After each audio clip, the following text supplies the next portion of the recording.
Blog Talk Radio.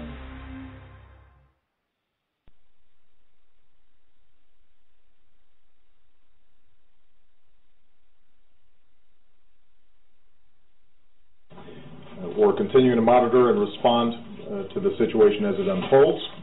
And I've directed the full resources of the federal government to help state and local authorities protect our people, increase security around the United States as necessary, and investigate what happened.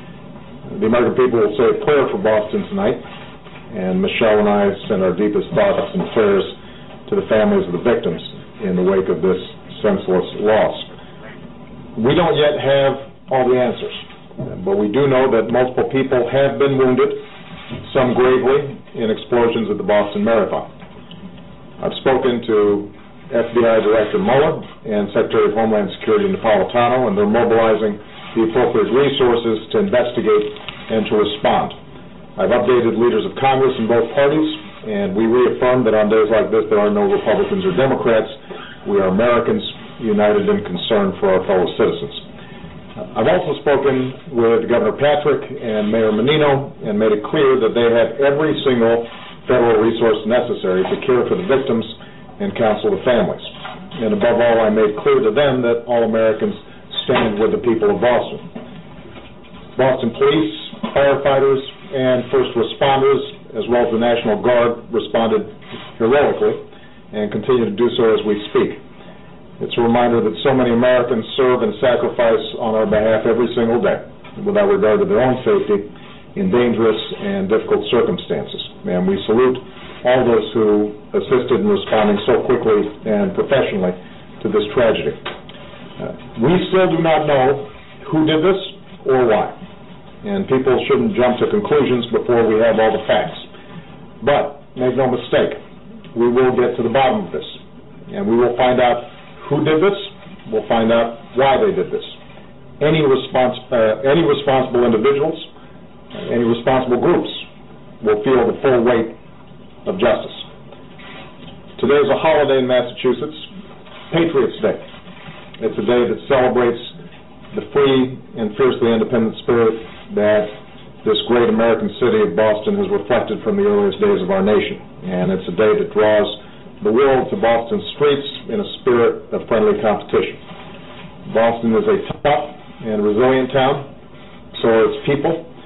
I'm supremely confident that Bostonians will pull together, take care of each other, and move forward as one proud city, and as they do, the American people will be with them every single step of the way. You should anticipate that as we get more information, our teams will provide you briefings.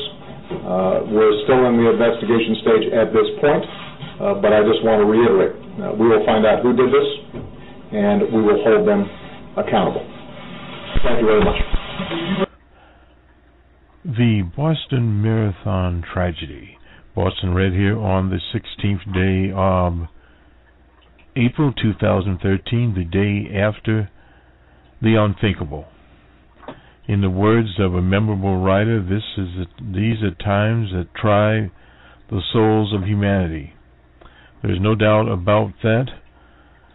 The Boston Marathon has been in business since the 1800s, and this is the first time that this type of tragedy occurred. 3 people so far reported dead, and more casualties obviously will occur from the more than 140, I think the last count, that were injured in this tragedy.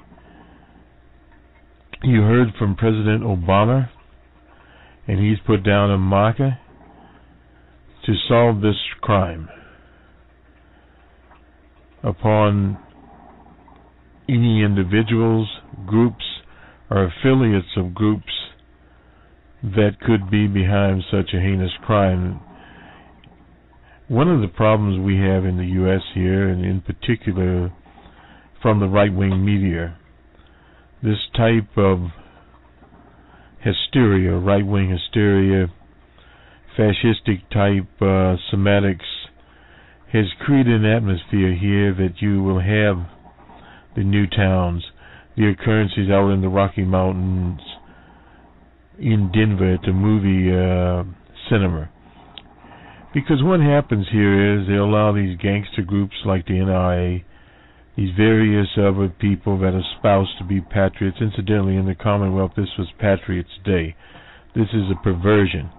But what has happened here is the political semantics has been perverted on the right for a long time, since the Birches, but the Birches were not on Fox News. So thus we have these various characters out here that are in the professional hate-mongering business. And they make a profession out of it. And we have a few of them here. Salon has a very interesting situation. There's one clown that was joking about Muslims. This Jennifer Rubin character called the explosion in Back Bay a local crime. She writes for the Washington Post, an idiot, and equates, I'm assuming, to abortion here. This Alex Jones, another professional hate monger, talked about a government conspiracy. The problem here that he assumes that it will be blamed on the Tea Party,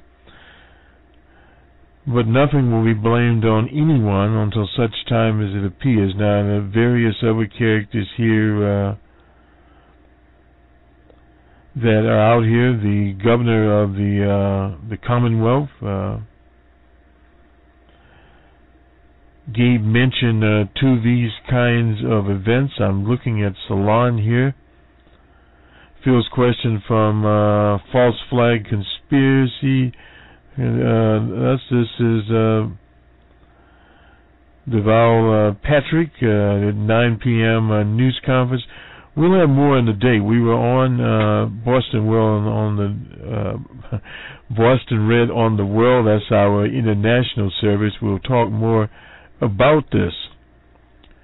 But he did also, this is Governor Patrick, talk about professional troopers, as they call themselves, and be very careful of anyone that calls themselves a quote-unquote truth teller. The historic evidence, they're liars. And this Alex Jones character should be banned from the airwaves. Would not be an infringement on his speech. It's an infringement on the American people to have this joker on here. He's had a number of conspiracy theories out there, and without any substance at all. And it's a very unfortunate situation that these characters are out here. And a quote from him, explosions at the Boston Marathon, that the FBI is behind virtually every domestic terrorist plot in the U.S. And there's been no evidence the FBI has been behind anything. And now he's also talking about the price of gold. Well, first of all, gold is a commodity. And as they say here quite eloquently, it is a haven of many paranoids. It's also the business base for many of these paranoids there. Now, again, this is Alex Ottman on Twitter. Today is Patriots' Day, which has significance for the militia movement. Patriots' Day is a holiday in the Commonwealth, no doubt about that. The day is now celebrated on the third Monday there, but this whole so-called militia movement itself, at the time of the Oklahoma City bombing there, and you get to that, there was speculation that these militia types were involved there, and it goes on to this article here on the 19th. That was a date coincided with deadly raid on the Branch Davidian, another gang in the red state of Texas. And the day has emerged as Patriot Day, a holiday for some anti-government types and militia groups. And, of course, Patriots Day was on tax day, as something's not lost on many people. So it'll get further investigation, jump to any particular thing here about Jones and that gang of professional hate mongers coming here. But nonetheless, this is a massive investigation going on, and it is part of a reality that we see every day across the U.S. and across the world. Many gangs operating in Asia, Africa, the Mideast, etc. But part of the problem is not who the quote-unquote suspects that come out of the light, but who is behind many of these operations. Remember the shoe bomber. He was under the influence of what we call dark forces. I'm not talking about Islamic forces. So you have the same thing with the Nigerian that was involved with the underwear. These kinds of events are very small events, but when you get to the World Trade Center, this Oklahoma City thing, and what happened in Boston, it's one of those things. Let me go very quickly here, as our time is a little short to get this up in time. Boston will be largely open for businesses, is from the Globe, but so much will be different. A wounded city awakened to high security, heightened vigilance. Heavily armed police will be out in force. Bags were searched on the MBTA. The area around, of course, Copley Square is a crime scene. Scores of rifle-wielding state troops, National Guard types, municipal SWAT teams descended on the city Monday. Will continue to patrol on Tuesday, particularly around the Back Bay area. Well, this is all for show. It does very little after the crime has been committed, because the people involved have vanished. They're usually not perpetrating other crimes, but nonetheless, it's pretty much locked down. As Governor Patrick said in a press conference, it's not going to be easy, simple, or regular, and I think in most cases people are not going to access that area. Now, this is, given what the area is in Boston, and for those that are familiar with Boston, between Barley Street and Mass Ave, on either side of Boston, from Newberry to Huntington Ave, a section that's about a mile, 3 blocks wide there. Workers and visitors will not be allowed into that zone. Residents will not be allowed in their home until further notice, officials said. And of course, that zone is closed down. A lot of commercial activity there. So that means lost dollars. The Park Plaza Castle for everyone displaced. That's a resource center there from their homes.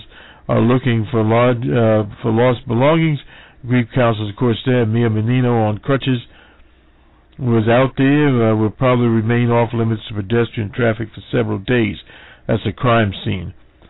So, in other words, this is Tuesday. That area could be closed down until Friday. People return to work tomorrow will notice increased police presence. This always happens. And what it does to the actual crime, very little. Exit 22, that's off the Mass Pike, which feeds into Copley Square, will remain closed, no doubt about that. The Copley Square station, that's on the Green Line, will remain closed, but the line will continue to run through Back Bay, stopping at Hyannis and Arlington. The public library, one of my favorite places, will be closed.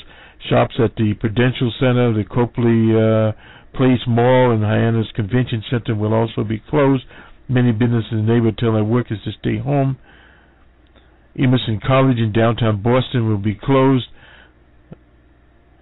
And many public gatherings have been canceled. The NBA canceled the Celtics game against the Pacers.